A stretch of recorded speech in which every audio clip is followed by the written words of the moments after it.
श्री शिवाय नमस्तुभयम। दोस्तों, जैसा कि आप सभी लोग जानते हैं कि 2 अगस्त 2026 यानी रविवार को पड़ रही है सावन मास की संकष्टी चतुर्थी व्रत।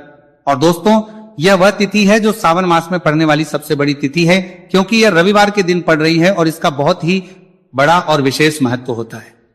पूज्य गुरुजी ने कहा है कि अगर कभी भी मौका लग जाए और सावन मास की संकष्टी चतुर्थी व्रत रविवार को पड़ जाए तो आप लोगों को 7 चावल के दाने वाला उपाय तो अवश्य ही करना चाहिए। इन दोनों का संयोग बहुत कम आता है और इसी के साथ में गुरुजी ने अपनी शिव पुराण कथा में बताया है कि इस दिन आपको 7 चावल के दाने वाला उपाय तो आपको अवश्य ही करना चाहिए, क्योंकि ऐसा दिन पूरे साल में सिर्फ एक ही बार आता है। और दोस्तों, आप सभी लोग जानते हो कि रविवार चतुर्थी तिथि का अगर सबसे बड़ा कोई उपाय है तो 7 चावल के दाने वाला उपाय है। तो इस रविवार चतुर्थी तिथि के दिन आप लोगों को इस 7 चावल के दाने वाला उपाय को जरूर करना है। बहुत सारे लोग होंगे जिन लोगों ने इस उपाय को ना किया हो, मतलब पूरा महीना निकल गया, उन्होंने किसी भी दिन इस 7 चावल के दाने वाला उपाय को ना किया हो। पर दोस्तों, आपके पास एक आखिरी मौका बचा हुआ है जो कि 2 अगस्त के दिन है। तो इस दिन आप लोगों को इस वाले उपाय को जरूर कर लेना है। भले ही आपने पूरे महीने भर इस उपाय को ना किया हो, पर अगर आपने इस सावन मास के रविवार चतुर्थी तिथि के दिन अगर इस वाले उपाय को कर लिया तो आपको इस उपाय को करने का वह फल मिलेगा जिसकी आपने कभी कल्पना भी नहीं करी होगी। इसीलिए आप लोग इस वाले उपाय को एक बार जरूर कर लेना है, ताकि आप लोगों के हाथ से यह मौका ना जा सके और आपको इस उपाय को करने का फल मिल सके। दोस्तों, यह उपाय पंडित जी ने अपनी अभी की ही श्री शिव महापुराण की कथा में बताया है, जिस उपाय को आज हम आपको बहुत अच्छे से समझाने वाले हैं। इस वीडियो को देखने के बाद इस उपाय को के लिए आपको कोई और वीडियो को देखने की जरूरत नहीं पड़ेगी। तो चलिए दोस्तों, उपाय को शुरू करते हैं। देखिए, यह इस सावन मास के रविवार चतुर्थी तिथि के दिन यह इतना खास होता है, इतना महत्वपूर्ण होता है। देखा गया है कभी कभी बड़े बड़े पूजा पाठ अनुष्ठान से जो मनोकामना पूर्ण नहीं होते, वह सावन मास के रविवार चतुर्थी तिथि के दिन एक छोटे से उपाय करने से ही आपकी मनोकामना हो जाती है। और बहुत सारे लोगों ने इस उपाय को किया भी है और उनको इस उपाय को करने का फल भी जरूर मिला है। अगर आप लोग भी इस उपाय को करना चाहते हैं तो आप इस उपाय को पहले अच्छे से समझ लेना, सुन लेना, उसके बाद करना। आपको इस उपाय का फल जरूर मिलेगा। और इस उपाय को कर लेने से आपके घर में चाहे किसी भी प्रकार की दुहक और समस्या क्यों ना चल रही हो, आपको उसका कारण भी नहीं पता है कि भाई यह समस्या किस कारण से चल रही है। कुछ भी कारण हो सकता है, जैसे पितृदोष हो सकता है या किसी भी तरह का मंगल दोष भी हो सकता है। तो इस दिन आप लोगों को यह वाला उपाय कर लेना है। ये एक ऐसा उपाय है जिस उपाय को अगर किसी विशेष दिन पर किया जाए तो भाई उस विशेष दिन का जो है वह तो हमें मिलता ही मिलता है। पर हमने उस दिन पर इस उपाय को किया है तो हमें उससे भी बड़ा फल मिलता है, और फल बहुत जल्दी मिलता है, क्योंकि आप इस उपाय को बहुत ही बड़े और विशेष दिन पर कर रहे हो। तो अब उपाय के बारे में बात करते हैं, लेकिन उससे पहले आप लोगों को यह जानना आवश्यक है कि आखिर ये उपाय किस समय करना है, किसको करना है और कैसे करना है। तो चलिए हम आगे आपको वीडियो में एक एक करके बता देते हैं। लेकिन उससे पहले अगर आप लोग हमारे चैनल पर पहली बार आए हैं या फिर मेरी आवाज आज पहली बार सुन रहे हैं तो हमारे चैनल को सब्सक्राइब जरूर कर लेना और इस वीडियो को लाइक करके कमेंट बॉक्स में श्री शिवाय नमस्तु भयम ओम नमः शिवाय जरूर टाइप कर दें। तो दोस्तों, इस 7 चावल के दाने वाला उपाय को हमें इस रविवार चतुर्थी तिथि के दिन कैसे करना है, किसको करना है, किस समय करना है और कहां पर करना है, ये सारे सवालों के जवाब आपको इस वीडियो में मिल जाएंगे। और जो ये वीडियो देखेगा भाई, उसको 7 चावल के दाने वाला उपाय जरूर करना चाहिए, क्योंकि इस दिन एक चावल के दाने का भी बहुत ही बड़ा और विशेष महत्व होता है। और जब बात आ जाए 7 चावल के दाने वाला उपाय की, तो ये सोने पर सुहागा वाली बात हो जाती है और ये एक बहुत ही बड़ा उपाय हो जाता है इस रविवार चतुर्थी तिथि का। तो अब दोस्तों, इस 7 चावल के दाने वाला उपाय को आखिर करना किसको है, सबसे पहले हम लोग वो बात जान लेते हैं। तो देखो, घर की जो बड़ी माताएं बहनें होती हैं, उन माताओं बहनों में से कोई भी एक बड़ी माता बहन इस वाले उपाय को कर सकती है। और दोस्तों, अगर आप चाहें तो अपने घर में से सभी सदस्यों को भी इस उपाय को करवा सकते हैं। अगर किसी व्यक्ति की खुद की कोई मनोकामना है, खुद की कोई दुख और परेशानी है जो कि वो अपने लिए ही करना चाहता है इस वाले उपाय को, तो वो खुद अपने लिए भी कर सकता है। बाकी अगर कोई घर में से ऐसा है जो कि अपने पूरे घर परिवार की सुख और शांति के लिए ये वाला उपाय करना चाहता है, तो भाई वो भी कर सकता है, उसमें भी कोई दिक्कत वाली बात नहीं है। कहने का मतलब यह है कि इस उपाय को हर एक सदस्य भी कर सकता है और पूरे घर परिवार के लिए घर की बड़ी माताओं बहनों में से कोई एक माता बहन भी कर सकती है। माताएं बहनें अगर घर में उपस्थित ना हो या वह ये वाला उपाय ना कर पा रही हो तो फिर घर का कोई बड़ा सदस्य भी 7 चावल के दाने वाला उपाय को कर सकता है, चाहे फिर वह पुरुष ही क्यों ना हो, उसमें कोई भी दिक्कत वाली बात नहीं है। अब दोस्तों जो अगला प्रश्न निकल कर आता है वो यह आता है इस उपाय को लेकर कि आखिर इस उपाय को हमें किस समय करना है, सुबह के समय करना है कि शाम के समय करना है। तो देखो इस वाले उपाय को आप लोग सुबह के समय भी कर सकते हो और शाम के समय प्रदोष काल में भी कर सकते हो। अब अगर आप पूछो कि भाई सबसे उत्तम समय कौन सा रहेगा इस 7 चावल के दाने वाला उपाय को करने का, तो हम आपसे बस यही कहेंगे कि इस उपाय को आप सुबह के समय करेंगे तो ज्यादा बेहतर होगा। बाकी अगर प्रदोष काल शाम के समय भी करेंगे तो भी अच्छा होगा, उसमें कोई भी दिक्कत बात नहीं है। तो अब दोस्तों जो अगली सबसे बड़ी और महत्वपूर्ण बात आती है वो ये आती है कि सुबह अगर हम उपाय को करेंगे तो हमें कितने बजे से लेकर कितने बजे तक के बीच में करना है, और शाम के समय प्रदोष काल में करेंगे तो हमें कितने बजे से लेकर कितने बजे के बीच में करना है। तो देखो सुबह जितनी जल्दी हो सके आप उपाय को करने की कोशिश करना। बाकी अगर किसी कारणवश लेट भी हो जाओ, थोड़ी देर भी हो जाए, तो 10 या 11 बजे तक भी आप उपाय कर लेना, पर 12 बजे से ज्यादा देरी ना हो। ठीक है, इस बात का ध्यान रखना।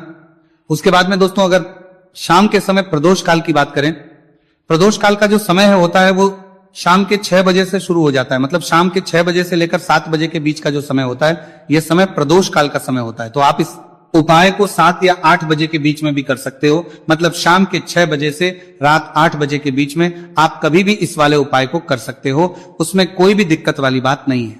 देखिए दोस्तों एक एक करते हुए हम उपायों को समझेंगे। सबसे पहला उपाय बहुत ही आसान सा उपाय है। देखो यदि आपको ऐसा लगता है कि बाबा आपकी सुन ही नहीं रहे हैं, बाबा आपकी मनोकामना परिपूर्ण कर ही नहीं रहे हैं, आपने कई उपाय कर लिए, आप अपने इच्छाएं महादेव के सामने रख दी, लेकिन आपकी मनोरथ जो है वो परिपूर्ण हो ही नहीं रही है, और आप चाहते हैं कि वो मनोरथ जो आप कई दिनों से बाबा से मांग रहे हैं वह परिपूर्ण हो जाए, तो आपके जीवन के दुख तकलीफ है ये सब दूर हो जाए। देखिए हो सकता है आपके घर में कोई कोर्ट केस चल रहा है या आपके घर में बहुत ज्यादा लड़ाई झगड़े चलते हैं, तो आपके घर में अगर शांति नहीं है, आपके घर में धन की कमी है, धन की वजह से आपके घर में बहुत ज्यादा लड़ाई झगड़े चल रहे हैं, तो आपकी तकलीफ दूर होने वाली है। स्वयं नंदी जी वाला ये विशेष उपाय है। नंदी जी के कान में कुछ बोलना है, नंदी जी के कान में इस प्रकार से बोलना है और आपकी मनोकामना परिपूर्ण हो जाएगी। देखो क्या क्या चीजें को लेनी है। पहले ये समझ लीजिए आपको लेना होगा एक बेलपत्र। बेलपत्र 3 पत्ती होनी चाहिए, कहीं से भी खंडित नहीं होना चाहिए। ठीक है, बेलपत्र के साथ में आपको लेना है पीला चंदन मात्र एक बूंद, छोटी सी टिकी आपको लगानी है बेलपत्र में। इसीलिए थोड़ा सा एक पीला चंदन आपको लेना है और इस पीले चंदन के अंदर थोड़ा सा जल मिला देना है ताकि गीला हो जाएगा, पेस्ट के रूप में तैयार हो जाएगा। आगे इतनी बात समझ में। अब आप क्या करना है, आपको साथ में लेना है 7 चावल के दाने। महादेव आपका साथ देने वाले हैं इन 7 चावल के दानों से। अब आपको क्या करना है, भगवान शिव के मंदिर में आपको जाना है। नंदी जी बैठे हैं, नंदी जी के पास में मतलब जो पैर उठा हुआ रहता है ना नंदी जी का, उस साइड आपको सीधे साइड आपको बैठना है। इस यहां पर जैसे ही बैठोगे यहां पर आपको बेलपत्र लेना है और बेलपत्र की जो ये बीच की जो डंडी है यहां पर आप मात्र पीले चंदन की एक बिंदी लगा देनी है। पीले चंदन की बिंदी लगा दी। अब ये जो ऊपर वाली जो पत्ती है यहां पर एक एक करते हुए 7 चावल आपको रखना है। ठीक है, 7 चावल आपने ऊपर वाली पत्ती पर रख दी है। देखो एक प्लेट ले जाना, तो प्लेट के ऊपर आप बेलपत्र रख देना, फिर टिक्की लगा देना, फिर उसके बाद आप ये 7 चावल के दाने रख देना। ठीक है, अब आपको क्या करना है, जहां पर आप नंदी जी के वहां पर बैठे हो तो नंदी के कान में आपको आपकी जो भी इच्छा है, जो आप चाहते हैं कि महादेव परिपूर्ण करें, और नंदी जी के कहने पर महादेव आपकी मनोकामना निश्चित तौर पर परिपूर्ण करेंगे, तो आपको क्या करना है, नंदी जी को कान में आपको बोल देना है जो भी आपके दुख तकलीफ है, जो भी आपके कष्ट है वो सब दूर हो जाए, ऐसी आपको कामना करना है। और नंदी जी के कानों में आपको बोल देना है। जो भी आप चीज बोलेंगे वो नंदी जी भगवान शिव से विनय करके बोलेंगे, और नंदी जी की बात भगवान शिव नहीं टालते हैं, और इसीलिए जो भी इच्छा है, आपकी जो भी कामना है वो आपको विशेष बोलना है और उसके बाद आपको वहां से उठना है। ठीक है, नंदी जी को कान में मनोकामना बोल दी, फिर उठना, फिर उसके बाद भगवान शिव के वहां पर जाना, और ये जो बेलपत्र है ये बेलपत्र चिकना वाला साइड जो है और भगवान शिव के शिवलिंग के ऊपर इसे अर्पित कर देना है। अर्पित कैसे करोगे, जो बेलपत्र का जो चिकना वाला साइड है वो नीचे की साइड हो जाना चाहिए। अब से ही आप अर्पित करने जाओगे तो चावल के दाने तो गिर जाएंगे, यानी कि जैसे ही अर्पित करने जाओगे तो भगवान शिव के शिवलिंग के ऊपर चावल के दाने गिर जाएंगे, क्योंकि वो किसी से भी चिपके हुए नहीं है तो कोई तकलीफ नहीं है। वो जैसे आप अर्पित करोगे ना भले चावल के दाने भगवान शिव के शिवलिंग पर गिर जाए, वो कोई तकलीफ नहीं है।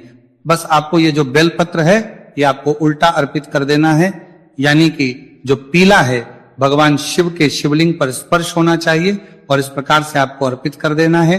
डंडी का जो हिस्सा है जलाधारी की तरफ हो जाना चाहिए। बस इतना सा प्यारा सा उपाय एक बार करके देखिए।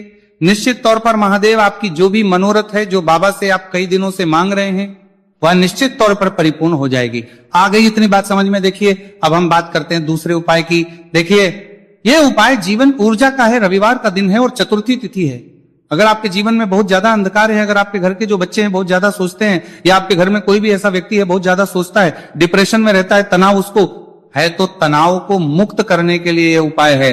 अगर उसके भाग्य में जीवन में तेज की प्राप्ति नहीं है, तेज यानी कि ऊर्जा नहीं है, उदासी रहती है जीवन में, आलस है, तो फिर उस व्यक्ति को यह उपाय करना चाहिए। कोई काम करता भी है तो उसमें सफल नहीं हो पा रहा है, तो विशेष ये उपाय उसी व्यक्ति को करना है। देखो इस उपाय के लिए आपको क्या क्या सामग्री लेना होगी। सबसे पहले तांबे का एक पात्र लेना, उसके अंदर घर से आपको जल भरना है।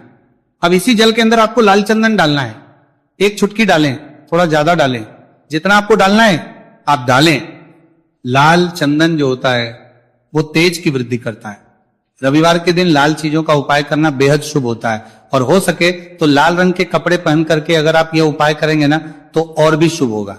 ये लाल चंदन मिश्रित जल आपको क्या करना है, आपको जाना है किसी भी बेलपत्र के पेड़ के, वहां पर सुबह से लेकर के शाम तक आप ये उपाय कर सकते हैं। कल रविवार की चतुर्थी तिथि पर सुबह से लेकर के शाम तक आप बेलपत्र के पेड़ के वहां पर जाना, उत्तरमुखी होकर आपके जीवन के अंधकार दूर हो। जो भी आप स्मरण करेंगे, आप लेट उठते हैं, आपसे कोई कार्य बनता नहीं है, आपके जीवन में रोग बहुत ज्यादा है, तो भी आप ये उपाय करेंगे तो आपको उसका स्मरण करना है कि यह समस्या मेरी महादेव आपको दूर करना है। ऐसी कामना करते हुए आपको ये जो जल है श्री शिवाय नमस्तुभ्यम का स्मरण करते हुए ये पूरा जल आपको बेलपत्र के पेड़ की जड़ में आपको अर्पित कर देना है। बहुत ही आसान उपाय है और ये उपाय हर कोई कर सकता है, तो ये मौका आपको गंवाना बिल्कुल भी नहीं है। ये हो गया दूसरा उपाय। अब हम बात करते हैं अंतिम उपाय की, तीसरे उपाय की। देखो ये उपाय बहुत ज्यादा खास है। शिवलिंग पर चढ़ा जल 3 जगह आपको लगाना है, आपके शरीर में और आपकी बीमारी दूर हो जाएगी। देखो अगर आपको कोई बीमारी हो गई है और बार बार आप डॉक्टर को दिखा रहे हैं, डॉक्टर ने बोला 5-10 दिन अगर आराम नहीं होगा तो आप एडमिट हो, या आपके शरीर में कोई रोग है जो कई दिनों से है और आप चाहते हैं कि वह रोग आपका दूर हो जाए, तो यह रोग आपका निश्चित तौर पर दूर होगा। बहुत ही आसान सा उपाय है। घर का कोई भी व्यक्ति यह उपाय करने के लिए ताऊ में सकता है, यह रोगी व्यक्ति भी यह उपाय कर सकता है। मात्र तांबे के पात्र के अंदर 1 लोटा जल लेना है और आपको आज के दिन यानी कि रविवार की चतुर्थी तिथि के दिन आपको जाना है भगवान शिव के मंदिर में। और अब आपको क्या करना, इस उपाय को समझना। 1 लोटा जल है। अब आपको भगवान शिव के शिवलिंग पर सबसे पहले गणेश जी के स्थान पर, कार्तिकेय जी के स्थान पर, मां माता अशोक सुंदरी वाले स्थान पर, पार्वती माता के हस्तकमल पर, फिर भगवान शिव के शिवलिंग पर आपको अर्पित कर देना है। जैसे ही जल जलाधारी के वहां पर आएगा ना, वो जल आपको झेल लेना है। ठीक है, जल झेल लिया आपने। अब आपको क्या करना है, महादेव से प्रार्थना करना है कि यह बीमारी दूर करने के लिए मैं मेरे घर पर लेकर के जा रहा हूं। इस व्यक्ति को, यह व्यक्ति जो है ये बीमार है, इसकी जो परेशानी है ये आपको दूर करनी है। ऐसी कामना करते हुए आपको घर पर लेकर के आ जाना है। जो भी व्यक्ति बीमार है वह खुद स्वयं उस जल को छुए और उसे 3 जगह लगाना है। एक सबसे पहला नाभि पर लगाना है, शिवलिंग पर जड़ जल। फिर दूसरा जो है मस्तक सिर पर, जहां पर हम तिलक करते हैं ना बीचों बीच में, यहां पर आपको जल लगाना है। और तीसरा जो है सिर पर आपको जल लगाना है। देखो यहां पर एक चीज समझना, जब नाभि पर आप मणिपुर चक्र में आप जल लगाएंगे, थोड़ा सा जल वहां पर लगाना। फिर उसके बाद जब दूसरा अज्ञा चक्र में आप जब जल लगाओगे ना, तो 3 त्रिपुर्ण में दूर होना शुरू हो जाएगी। ये उपाय आप रविवार के दिन कर रहे हो ना, ज्यादा जल लेकर के आना, ताकि आप सोमवार, मंगलवार, बुधवार